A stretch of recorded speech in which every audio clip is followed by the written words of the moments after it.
Have the parliamentary team, secretariat led by Florence. You introduce your team. Thank you, Honorable Speaker. Sitting in for the clerk, I'm Florence Atenyo Abonyo, Director, Audit, Appropriations and other select committees. With me is Mr. Michael Karuru, the Deputy Director, Legal Services, and behind him is a team of officers in the committee secretariat.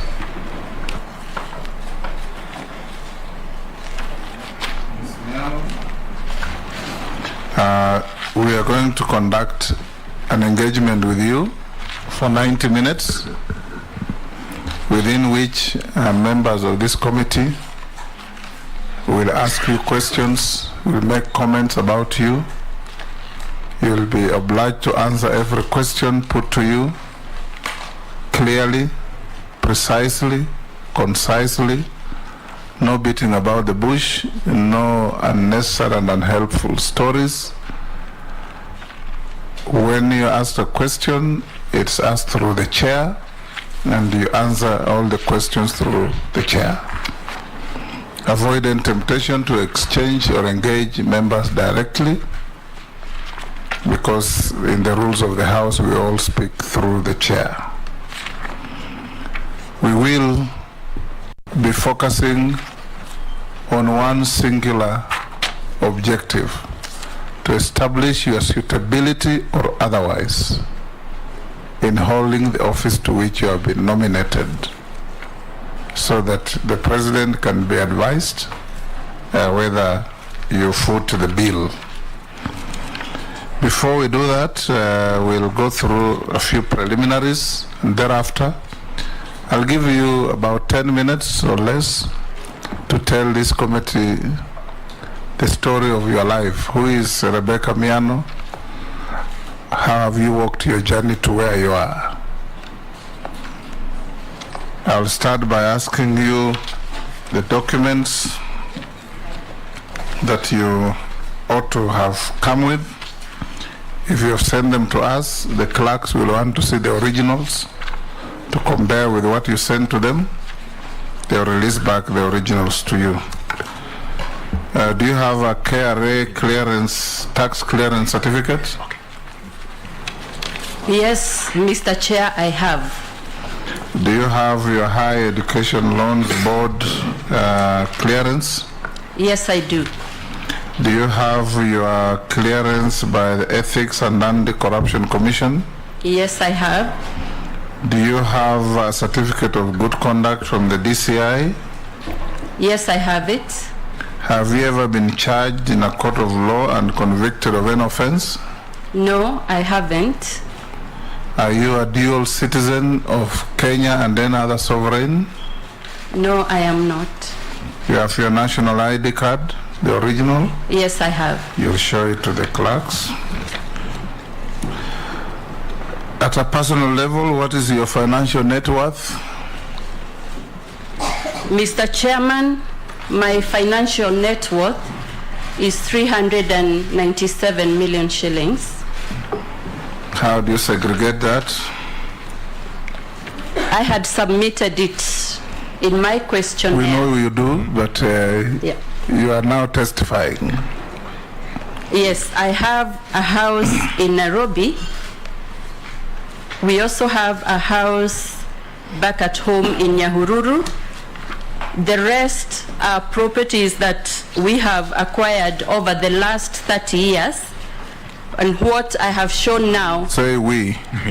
You mean? they are in joint property, Yes. my husband and I. Okay. And the value is the current market value that has appreciated over time.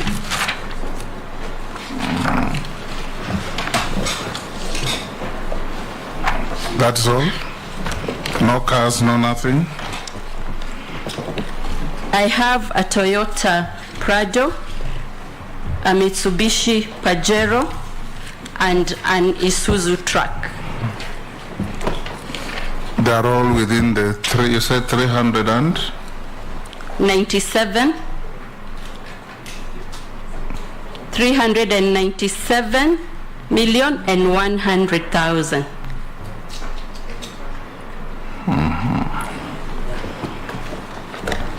Good. I will now open the floor for these good members to ask you questions. I'll start with the leadership. Majority Leader. Oh my, sorry. I think I'm jamming the gun, diminishing returns. The journey of your life, Rebecca, in 10 minutes. Who is Rebecca Miano? Kenyans want to know. Thank you, Chair. Yes. And honorable members. I am Rebecca Miano. I would describe myself as a humble country girl born in Daragwa scheme, that is in Nyandarua County. I was born in a large family of 14 siblings, and I am number 13 out of 14. My father was a civil servant and the sole breadwinner for the family. And therefore, Chair, we grew up with little resources, but I thank my parents that they invested in education for myself and my siblings. And when I look back at my life growing up in Daragwa, I have realized that what was packaged as challenges has contributed to my life. Chair, I was sent to a boarding school at a tender age in class 4 because the weather in Daragwa was quite cold and I would miss school often. And so at the age of 8, my father made a bold decision to take me to boarding school. And Chair, boarding school teaches the pupils to be independent, but what I recall most about boarding school are the opening days. We used to open school on Mondays, but my father never took an off to take me back to school on Monday. He therefore would take me to school on a Sunday. Classmates would describe me as the girl who used to be brought to school on a Sunday when everybody else will come in on Monday.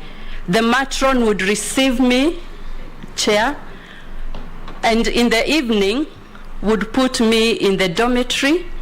The only privilege I had, she would ask me to choose which bed I would want to sleep on that day. And it was a big dormitory. We had no electricity. And I remember vividly, I used to be very lonely the whole night. Then the following day, I would be alone in the compound until other students arrived around 3. Looking back, the matron should have kept me in her house for that night to make me better, but all the same. So after primary, I passed, and I went to secondary school, a school called Kapropita Girls in Baringo, where I sat and passed my O-level and my A-level in the same school. Again, opening days, my mother would take me to the road. I get to a matatu, and Baringo was quite far. I would arrive in the evening. And my father and mother trusted the process that she has gone, she will close school and come back. And so that's the kind of life I had in primary and secondary school. Later admitted to Nairobi University, studied law, then Kenya School of Law, and I was admitted as an advocate of the High Court of Kenya. I had a short stint in legal practice, and my career detoured into corporate world. I joined the energy sector as an assistant legal officer. And Chair, I grew through the ranks up to what I am now.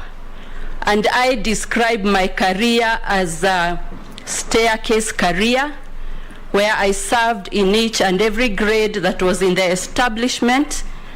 Some of the roles I served, senior legal officer, later became company secretary and legal affairs director, to whom elevator or escalator in my career. I steadily rose the staircase, and when I thought I have landed, it looks like there is still another staircase that I am here to discuss with you today. Chair, in the energy sector, I am proud of many achievements, and the one I'll point out is being able to steer a company that has provided security of power in the country. Chair, if you recall, around the year 2007 or 008, we had a similar drought like we have now, but we didn't have enough power. We would buy newspapers to check the schedule of when your area would have electricity.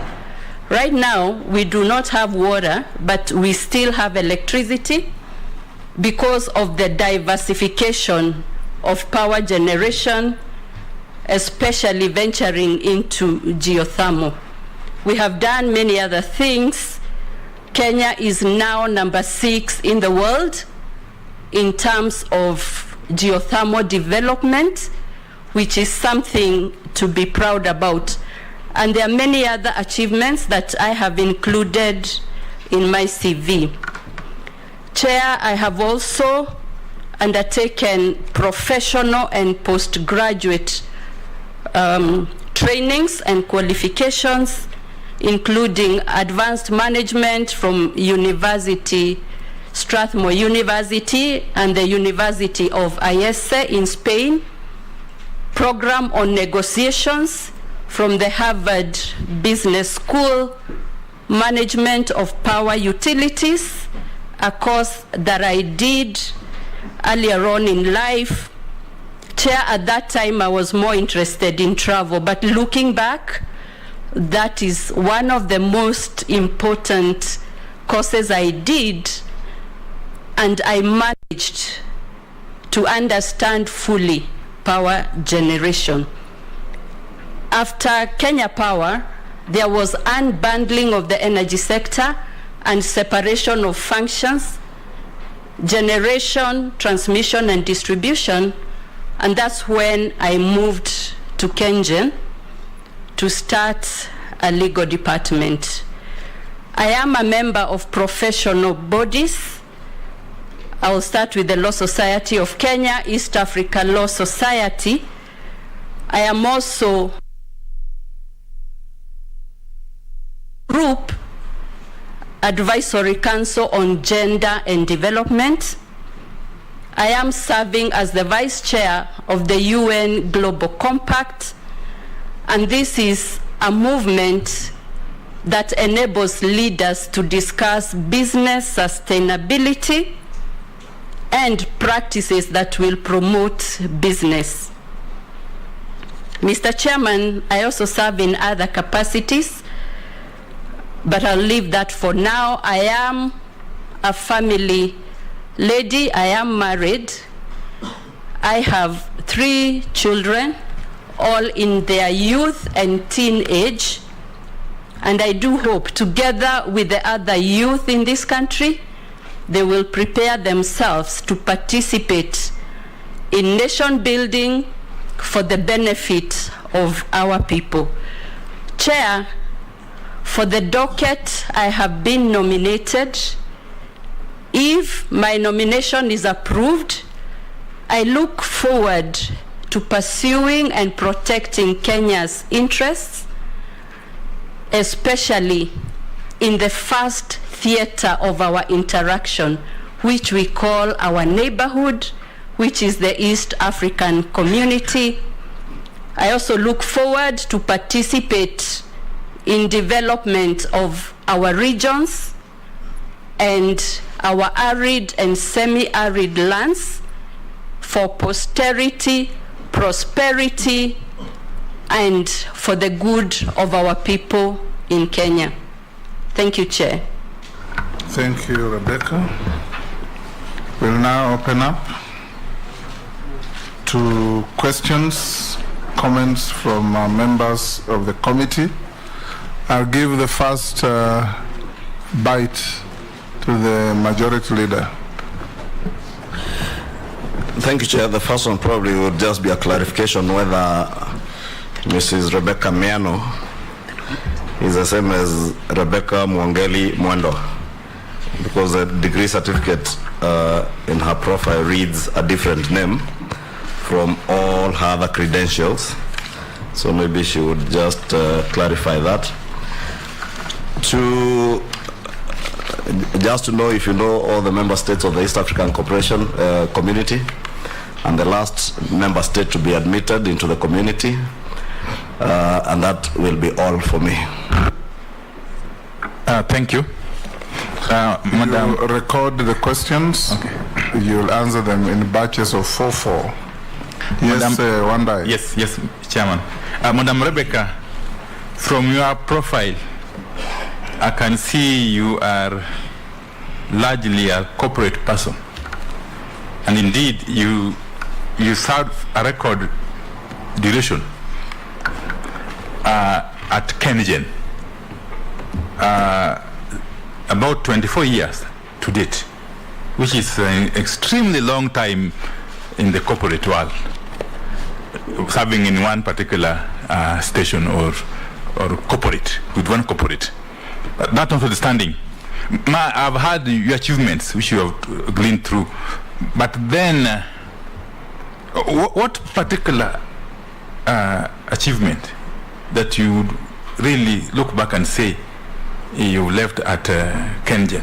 What kind of legacy that you would transfer with yourself to this new docket, if by any chance you get approved? Apart from the geothermal power expansion or development, which is I would call the hardware bit, on the software side, people development, what kind of people have we left behind at KenGen? Yes, to be able to take up this very vital role. You are in KenGen. Secondly, and lastly, the Asal region of Kenya has endured 3 severe droughts in the last decade. That is 2010, 2011, 2016, 2017, and now 2020, 2022. The current drought, of course, has been the most severe and longest, with widespread livelihood losses and massive displacement of populations. So, and you know the role of the National Drought Management Authority, okay, in the overall coordination work over matters to do the drought, risk management, and other mechanisms to end the drought. Now, what exactly, if by any chance you get approved, would you embark on as a matter of priority to first of all equip or position this drought authority, NDMA, to be able to deal with, to execute its mandate effectively, but more importantly, to mitigate the effects of this prolonged severe drought? Thank you. Yes, Chair, sorry, I think the law of diminishing marginal returns had set in, but from Honorable Pio's first question, I just remembered something, because Rebecca said she has scaled the stairs in her career. And that she's still scaling. She is still scaling. In actual sense, she said she didn't know whether there was still another stair to scale. Yes. But I find it's like the president has now elevated you from the corporate sector to CS level. I thought probably the next staircase would have been a PS. Are you comfortable with the elevation, with using the elevator now to CS other than scaling the stairs? Owen? Thank you very much. Rebecca, we heard you very clearly, very eloquently presented yourself, but I have 2 questions. One, I'll focus on your new to be assigned docket one. Kenya has invested a lot in the East African community. Which direction will your leadership in this portfolio take, noting the challenges that historically has faced the East African community? You remember very well that this is not the first time we have attempted to unite the East African community, and the new things like currency integration and very many things that are in the East African docket right now. Rebecca, what different things do you bring this time around? How are you going to help this country and the East African region to actually achieve what it wants to achieve? Secondly, you have, in your presentation, you talked about your role in the UN Women and gender and issues like that, and that you bring in a lot of wealth in that area. But despite the affirmative actions that are the provisions of our Constitution have given us, we as a country still to be struggling with the gender parity issue and gender equity issues. In your capacity as CS, how will you help us achieve gender parity in your docket? And what have you done to demonstrate your ability to deliver on this, given your history and the high levels that you have gone on this staircase? I thank you, Chair.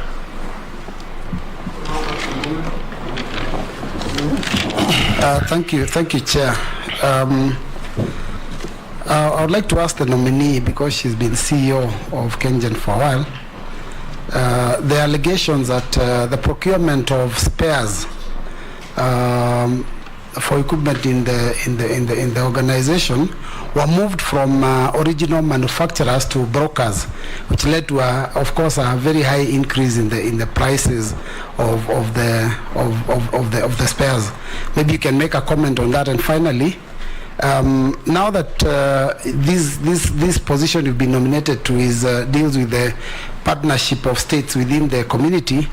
And you know there has been conflicts between some of these partner states. Some actually sometimes don't even talk to each other. There's also been times when investments, international investments that are supposed to go across borders are affected by those conflicts, including the time when Kenya was part of that coalition we are calling the coalition of the willing, which was within the community. How do you think you will be able to handle those conflicts between partner states? Dawood. Thank you, Chair. Chair, I would want to ask the nominee about, because she's the MD for Kengen, and Lake Turkana Wind and Power Project squarely falls under her docket, previous docket. It is in the public domain that a lot of money was paid to the company, whereas the transmission was not on grid. So a lot of losses have gone to the country because of that situation. What has she got to say? Because those losses are huge. They called it dimmed supply. You get it? Dimmed supply. Is that correct, Rebecca? Dimmed supply. You'll answer that. Now answer the 5 questions. Thank you, Chair. I will start with a question by the majority leader about my name by saying that I had a maiden name that was given by my parents. When I got married, I changed my name to Rebecca Miano, and so the certificates that you see were when I used my maiden name. So I want to confirm that all those Rebeccas are Rebecca Miano, and that's my current name. I also know all the member states of the East African community, all of them. DR Congo, we have Burundi, we have Rwanda, Kenya, Tanzania, Uganda, and South Sudan. The latest entrants are South Sudan, and the very latest, DR Congo. I then go to the question by Honorable Wandai about being a corporate person, being in one place for a long time. And Honorable Wandai, if you look at KenGen and its size, a corporate that does the national electricity generation with an asset base of 450 billion, a turnover of about 45 billion shillings every year, a workforce of 2,500, operations spread all over the country. I want to say, apart from my management skills, managing a fleet of 1,904 megawatts, among other things, I have been tested and tried. I have built a scaffolding on which the country has built its power needs, an economy that needs electricity. I have been involved in implementation of big power projects and therefore adding capacity. If you look at data and the information available, at KenGen, it is on record that we have been implementing the projects on time and on budget. So one of the legacies is implementing the power projects successfully. The other one is boldly being a steward and a trustee on behalf of the government and the people of Kenya of a critical function that drives the heartbeat of this nation. The other legacy is the leading role Kenya has in renewable energy. And Chair, 92% of electricity consumed in Kenya today is renewable energy. These are some of the highest percentages you will find in this world. And on a Sunday, when there is low demand, we consume about 96-97% renewable energy. I have been a champion of renewable energy. I have found myself having meaningful conversations in the world tables, including COP27, and lately United Nations General Assembly, where I represented Kenya in showcasing our development in renewable energy. And just a little detail, I was among the 16 global CEOs that were picked to go and have a round table with the Secretary General to discuss that. Mr. Chairman, I have also brought in KenGen some initiatives that will probably outlive my tenure there. For a long time, the women in KenGen comprised of less than 10-20%. It's a male-dominated technical company, but we have put in place forums, measures, and policies that support the participation of women in this industry. I am the founding patron of a forum known as Pink Energy, where we have made it possible for women to be more confident, to undertake technical work, discuss their professional growth. We have sorted out even logistical and infrastructure issues that make it possible for them to participate. And Chair, this movement has been a mentor to many girls, especially those in the STEM studies, and we have shown them that we can work together and provide them an opportunity to be engineers, technicians, scientists, geophysicists, and others that girls have been shying away. And currently, we are not yet there, but I am happy to say we are at 27% women, and recently we recruited the first operations manager in Kengen who is a lady. That being the example, we have other fora. The YGen for the youth.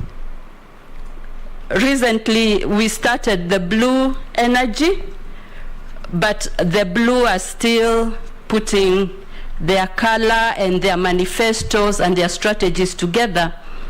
And I would say that then these forums have provided professional growth, professional comfort, and when the three merge, we have seen the benefits.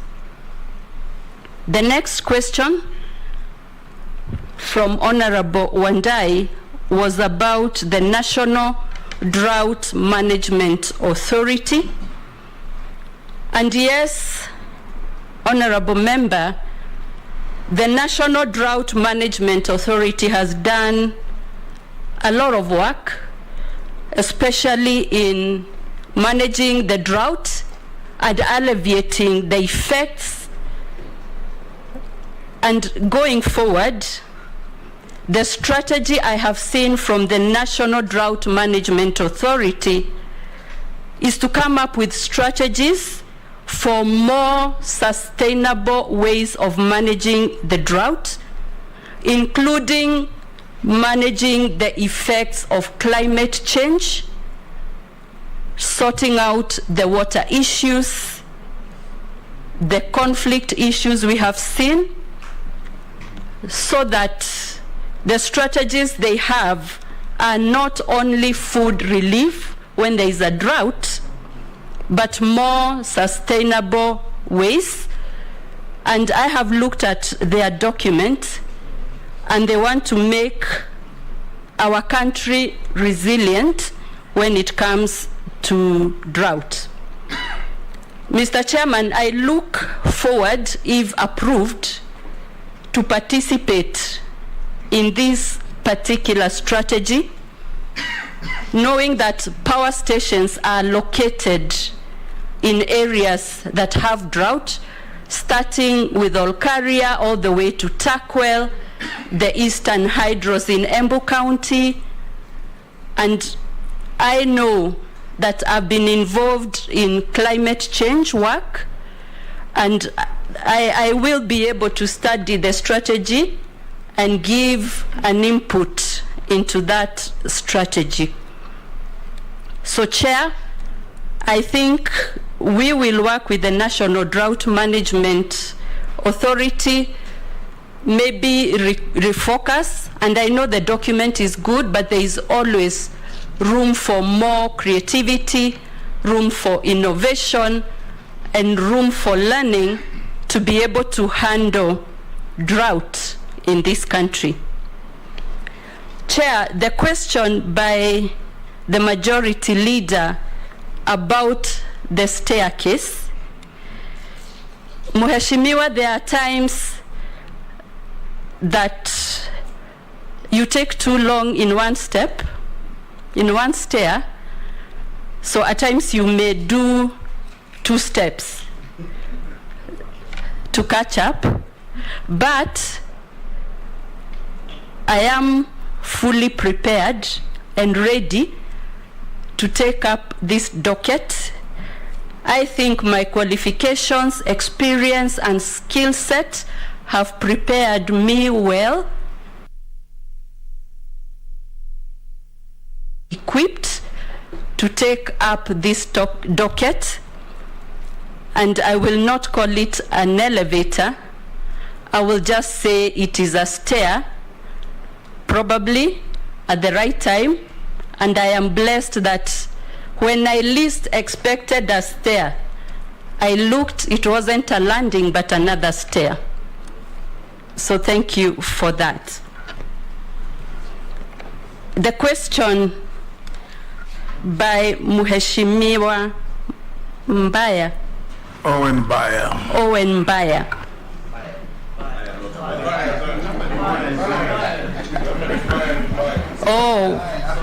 Owen Thank mzuri. you, Mheshimiwa. Yes. About the new docket, especially the East African community, and you have rightfully said that there were earlier efforts that did not work. It disintegrated. I remember reading that maybe the main reason why the 1966 to 1977 community did not work was a feeling among partner states that there was no proper sharing of resources and investments, especially in East Africa Airways, and I think East Africa Ports and Harbors, and East African Railway. And at the same time, there could have been ideological differences among the countries and the leaders. It seemed like Kenya pursued an aggressive capitalist ideology, and Tanzania socialism. I read that Uganda was still deciding on their ideology. So with that, it did not work very well.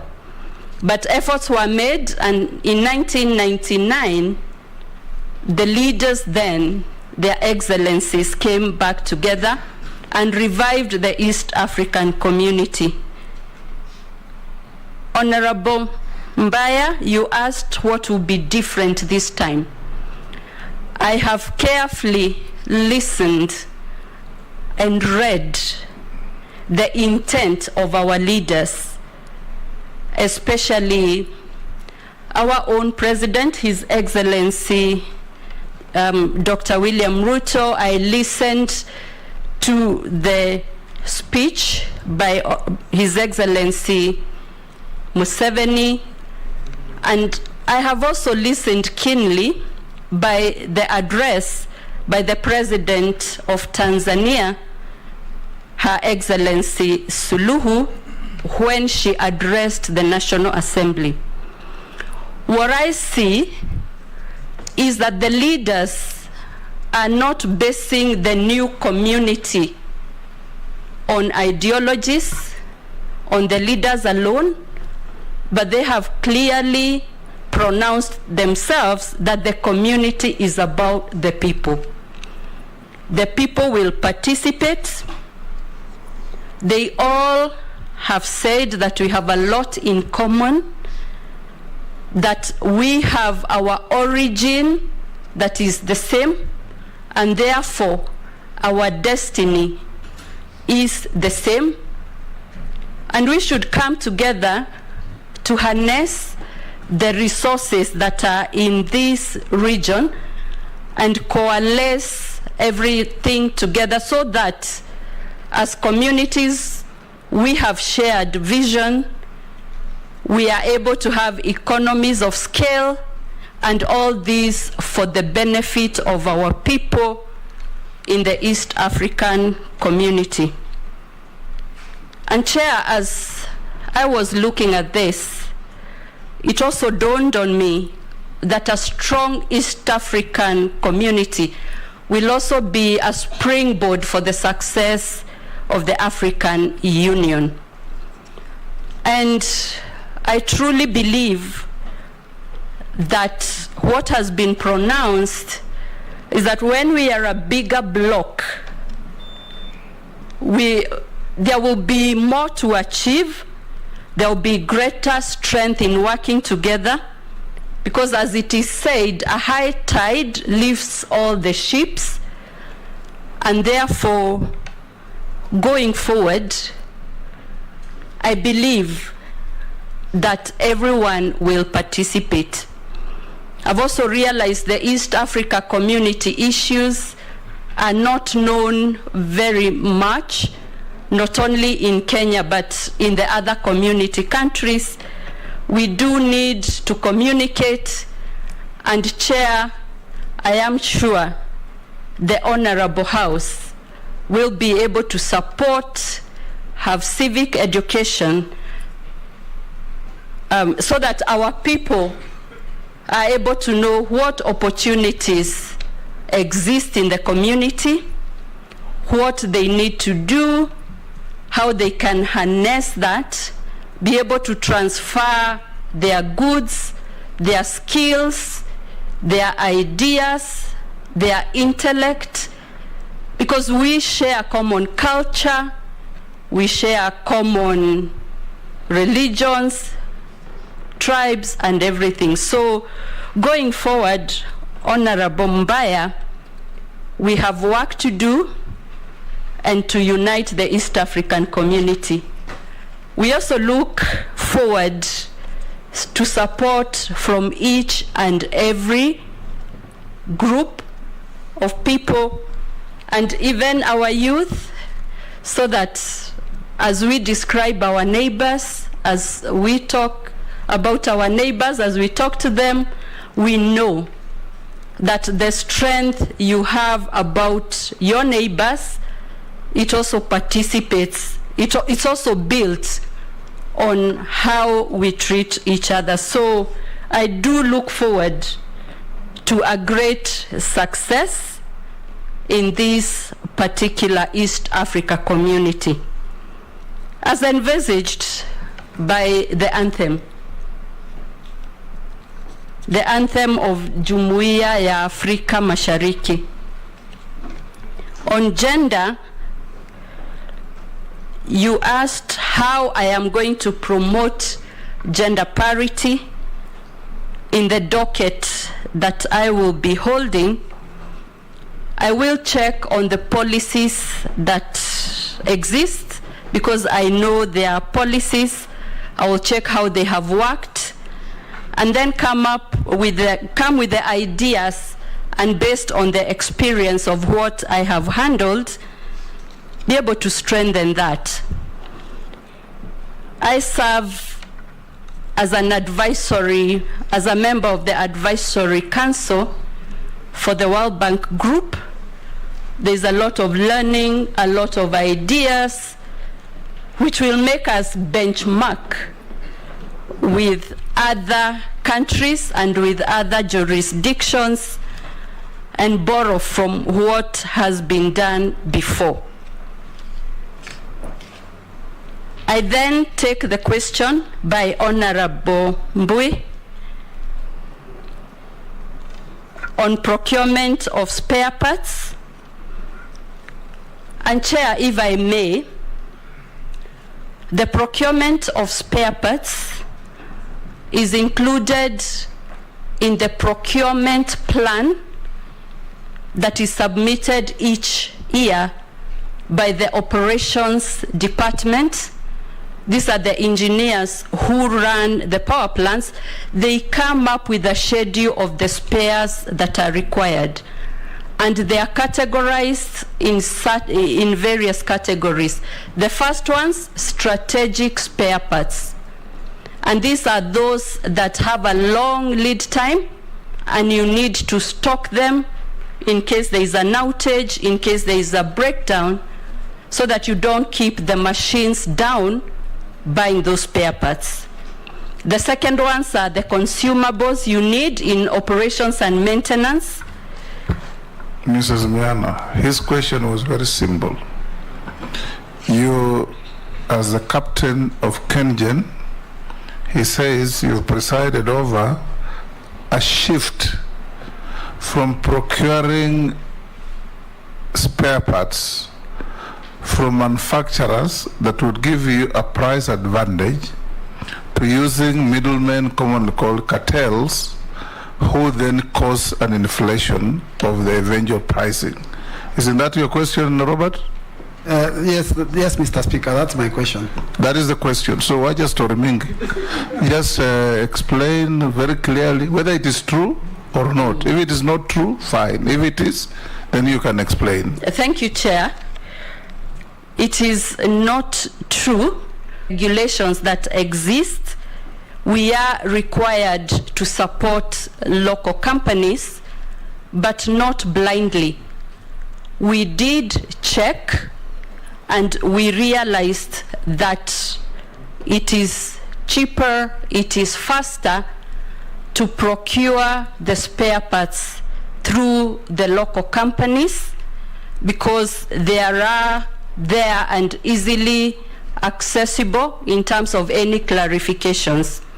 And Chair, the local suppliers have been able to unlock some of the delays that may be experienced in the EOMs, original equipment manufacturers, who probably get orders from other bigger utilities and companies, and we may not be able to deal with them direct.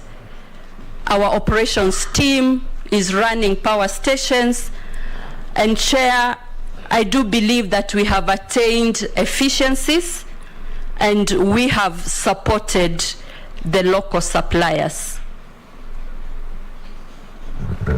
Dawood's question. Honorable Dawood's question is in regard to Lake Turkana. Chair, the Lake Turkana power plant is an independent power producer and not in the mandate of KenGen. Thank you. Naisula Koech Amisi Mule Raso. I'll come to you, Posing and group. Thank you, Chair. To Rebecca, one of the dockets that you'll be holding, the one on ASAL areas, in our 2010 constitution, one of the key funds that was to unlock most of these areas was the equalization fund. And although it is domiciled at Treasury, I just want to know how you will liaise with your counterpart